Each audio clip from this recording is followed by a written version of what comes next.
las llamas, sino que queda un montón de situaciones hacia adelante, ¿no?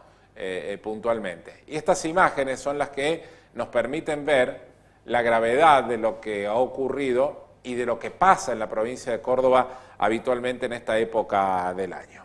Está en contacto con nosotros Pedro Jauregui Berri, quien es especialista en ecología del fuego, integrante del CONICET, para hablar un poco sobre esta situación, el impacto del paso arrasador del fuego y fundamentalmente las consecuencias que deja para la biodiversidad, ¿no? Para la flora, para la fauna. Estaba leyendo una noticia acerca de nubes de humo que va a afectar a 10 provincias argentinas en las próximas jornadas. Pedro, ¿cómo estás? Buen día, el gusto saludarte. ¿Qué tal? Buenos días. Gracias por la invitación. Por favor, gracias a vos por aceptarla. Bueno, las imágenes son desoladoras en el momento en que se produce la quema, como fundamentalmente lo que queda después, ¿no? Con todo lo que arrasa, no solo en flora, sino en fauna, en la condición del cielo como se ve, bueno, todas las consecuencias que deja el paso del fuego, ¿no? Sí, bueno, esta es la época más difícil para los incendios, septiembre, octubre, dependiendo de las lluvias básicamente, pero ya cada año sabemos que en esta época que se dan las condiciones climáticas donde está toda la vegetación seca, empieza a hacer calor, hay viento y bueno, las fuentes de ignición están ahí disponibles, pero cuando se dan estas condiciones empiezan a aparecer incendios por todos lados. Pedro, y a primer repaso, ¿no? Cuando se producen estos incendios, las consecuencias o cuánto tiempo lleva la recuperación de todo lo que allí se ha perdido, independientemente de lo material que es importante y lo humano ni que hablar, pero digo, todo lo otro, un bosque, por ejemplo, se quemó la estancia Causana hace algunos días que hacía años que no se quemaba, todo esto, ¿qué lleva? ¿10, 20, 30, 50, 100 años recuperarse sin que se prenda un solo fósforo durante ese tiempo? Y depende muchísimo del tipo de vegetación que hay en el lugar y de las características de los incendios. Cuando hablamos del fuego, en general uno tiende a hablar del fuego como si fuese único, pero realmente cada fuego es particular y depende de muchísimos factores el efecto que pueda tener. Ahí veíamos en las imágenes, por ejemplo, cómo los propios bomberos van quemando el pasto a contrafuego para hacer cortafuegos, ¿ves? Se ve justo ahí. Para evitar que el fuego siga propagándose. Y es porque esa vegetación que están quemando, el pasto, por ejemplo, tiene mucha menos cantidad de biomasa vegetal, entonces ellos saben que lo pueden manejar de alguna manera para despejar el lugar y que el fuego no tenga cómo alimentarse. Pero cuando agarra zonas de bosque o de arbustales más densos, el calor que genera, la cantidad de calor que se libera, a veces hace imposible ese tipo de manejo. Y por supuesto que el impacto es diferente. En un pastizal es muy probable que en poco tiempo, en 2 o 3 años, es muy difícil identificar dónde fue el incendio, porque la vegetación se recupera bastante rápido. Sí. En un arbustal, en un matorral típico de las sierras de Córdoba, va a llevar mucho más tiempo. Probablemente depende siempre de qué especies estaban presentes y cuáles son los individuos o las plantas más viejas. Básicamente se toma ese parámetro de decir, bueno, si mueren plantas de 50 años de edad, uno pensaría que necesitas ese tiempo para que esté la misma planta, ¿no? Generalmente no mueren, los matorrales son muy tolerantes a fuegos de baja y de media intensidad en Córdoba. Entonces, la estrategia principal de estas plantas es rebrotar desde la base o desde las ramas que quedan vivas. Y así que dependiendo de las características del incendio, los matorrales típicos de Córdoba, en un tiempo más o menos de 10 años, pueden volver a lucir similares a lo que eran, siempre, como te digo, que no sea un incendio de alta intensidad que haya matado directamente las plantas, en donde uno visita esos sitios y ves que el suelo incluso está muy degradado, perdió casi toda la materia orgánica, entonces uno dice el suelo está pulverizado, ¿no? Parece polvo.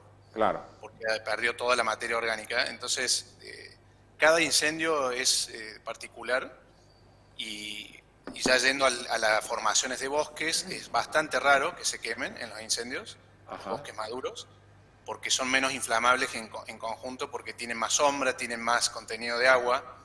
Entonces es raro cuando ocurre que se queman porque se dan las condiciones climáticas, por ejemplo, en condiciones extremas. Es bastante problemático porque las especies ahí son mucho más viejas, tienen mucho más años los árboles, así que sí, recuperar ese tipo de vegetación llevaría muchísimo más tiempo. Estas condiciones de esos bosques, por ejemplo, son los que en algunos casos hay en Calamuchita, más que todo.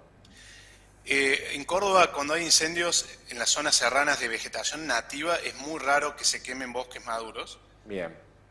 Casi gran parte de los incendios son en zonas de pastizales y zonas abiertas, casi en términos de superficie afecta mucho más ese tipo de vegetación, se mueve más rápido el fuego, entonces en términos de área casi siempre son los tipos de vegetación que más área cubren.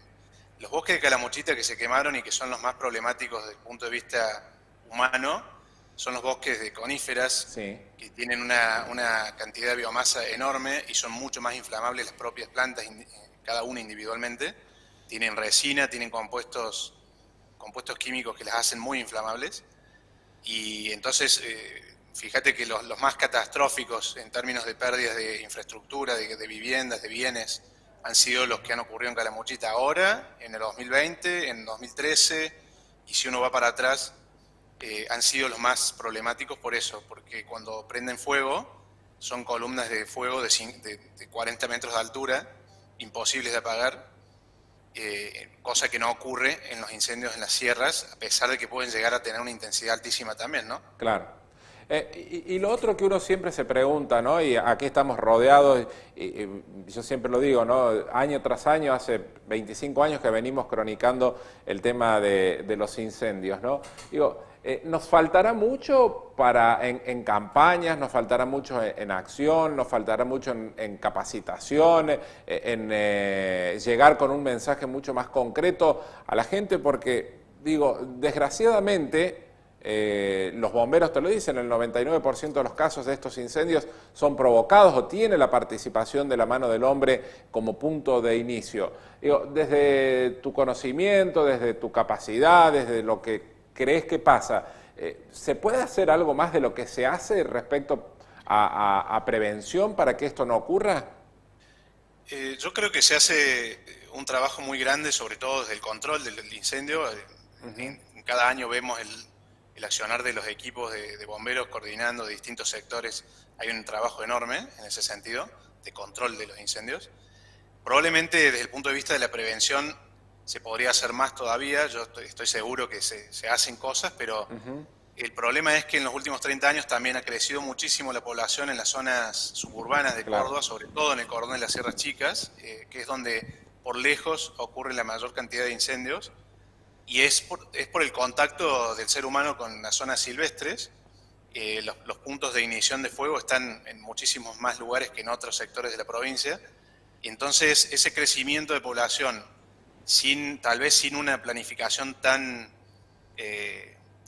como debería ser, o una situación ideal en la planificación urbana, hace que haya más probabilidades de incendios, y eso requiere tal vez de campañas más masivas de prevención sobre todo. Y si uno va a las causas de los incendios, como bien dijiste, tal vez el 95% son generados por el ser humano.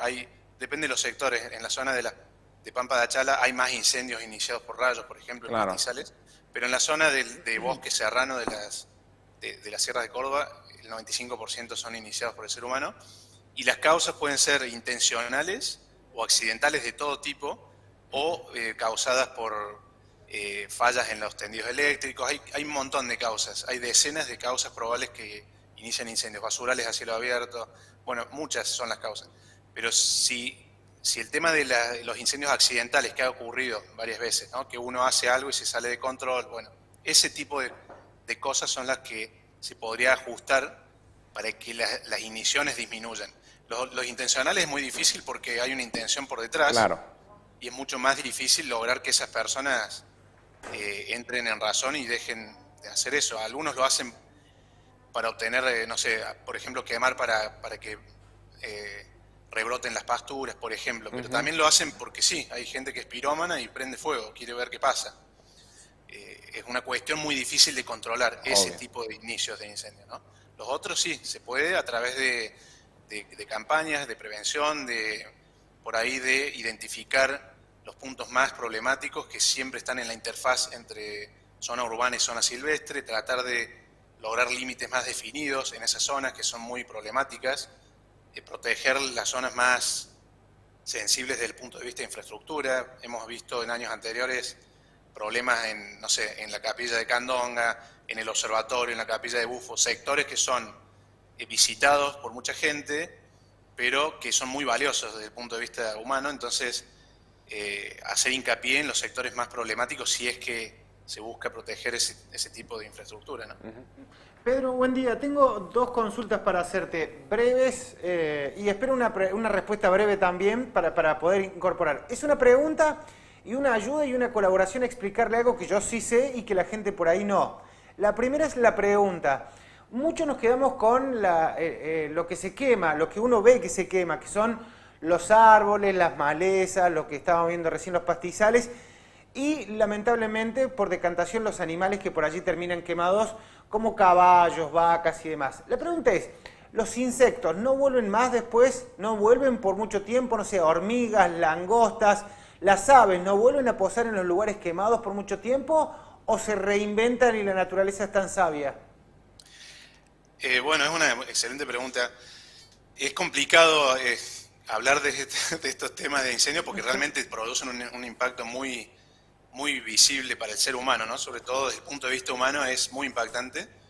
Desde el punto de vista ecológico, los incendios han estado presentes por miles de años en Córdoba, entonces gran parte de los ecosistemas tienen una tolerancia, por supuesto que dentro de ciertos límites, de umbrales de intensidad y de frecuencia, que es lo que está pasando. El ser humano ha modificado esos regímenes naturales de incendio. Entonces, si bien la naturaleza tiene cierta tolerancia, los insectos vuelven, los animales vuelven, si uno les da tiempo, y no se ocurren incendios cada 3 años en el mismo lugar, por ejemplo, o si los incendios son demasiado intensos y no queda nada en pie. Entonces, la naturaleza tiene resiliencia y tolerancia dentro de ciertos umbrales. Más de lo que uno cree, en el sentido de que vos mencionabas hormigas, no sé, hay aves, algunos aprovechan ese espacio abierto que queda y llegan primero, entonces es su oportunidad y está en ese tiempo en que se recupera la vegetación. Hay de todo tipo de especies adaptadas a distintas situaciones de los ecosistemas. Bien. No significa que el ser humano tenga que estar quemando para nada, porque es algo que hay que hacerlo con muchísimo conocimiento, ¿no? Bien, y apostando en este caso también a tu conocimiento, tenemos que aprender un montón de un flagelo que todos los años se repite y bueno, y lamentablemente no aprendemos. Pero me toca ir permanentemente a la zona de los gigantes o a la zona de altas cumbres, porque bueno, voy casi todos los fines de semana y voy observando cómo la gente va haciendo reforestación con el tabaquillo y sé la función es esto de la captación del agua. ¿Cuán importante es el tabaquillo para la reforestación en zonas altas, en zonas de sequía? Bueno, el tabaquillo es un árbol muy particular en su distribución, y en esa zona en donde se está reforestando, conozco al profe que promueve eso, Daniel Renison, que inició la reforestación. Hay muchísima gente ahora trabajando en eso, pero es porque originalmente, hace mucho tiempo atrás, había mucho más que ahora, al menos en zonas de quebradas y zonas no tan llanas como la Pampa de Achala en sí misma. Es decir, que es parte del ecosistema natural de ese árbol, tal vez en una cantidad mucho mayor de la que vemos actualmente. Por eso se busca utilizar esa especie, que es una especie insignia de la zona, que poniéndola y forestando con esa especie, uno logra que vengan otras especies que están ahí, que están en bancos de semillas, que se llama semillas que están en el suelo o llegan desde los alrededores, a medida que se van formando estos pequeños bosquecitos que están implantando ahí en la zona de las sierras, y que protegen el suelo, captan el agua y la retienen. Bueno, una serie de procesos naturales que se mejoran con la presencia de ese tipo de especies. No te quiero quitar más tiempo, Pedro, porque sé que tenés otros compromisos, pero me quiero quedar con, más allá de que es todo verdaderamente muy interesante y las imágenes mientras acompañamos tu relato así lo marcan, esto de la invasión, ¿no? Del ser humano a lugares donde, bueno, no debería estar. Yo escuchaba el testimonio de un vecino de Causana la semana pasada que decía, o se quejaba de que tenía el incendio casi en el interior de la casa, pero que se había hecho la casa en el medio del bosque, literalmente, ¿no? Y bueno, esto también tiene sus problemáticas cuando el Estado no pone límites al avance de las construcciones y de todo eso, ¿no? Y esto hace que los incendios cada vez puedan tener mayor posibilidad de ser de interfase, ¿no? Sí, sí, es un riesgo latente que yo no sé si uno o si la gente llega a darse cuenta del riesgo que es cuando, hasta que tenés el fuego al lado, ¿no? Cuando todos sabemos que es muy lindo, vivir en esa zona es hermoso, pero tiene ese riesgo enorme. Así es. Que se puede salir de control y estar en la puerta de tu casa el fuego, entonces eso tendría que estar súper claro y súper planificado para evitarlo o para saber que ante esa situación hay que tomar medidas y tenerlas disponibles, ¿no? Exactamente, así es. Pedro, un gusto este primer contacto contigo. Seguramente en alguna otra oportunidad seguiremos conversando sobre estos temas que son tan importantes para poner en conocimiento de la gente. Muchísimas gracias por estos minutos. Muchísimas gracias a ustedes. Que tengas buena jornada.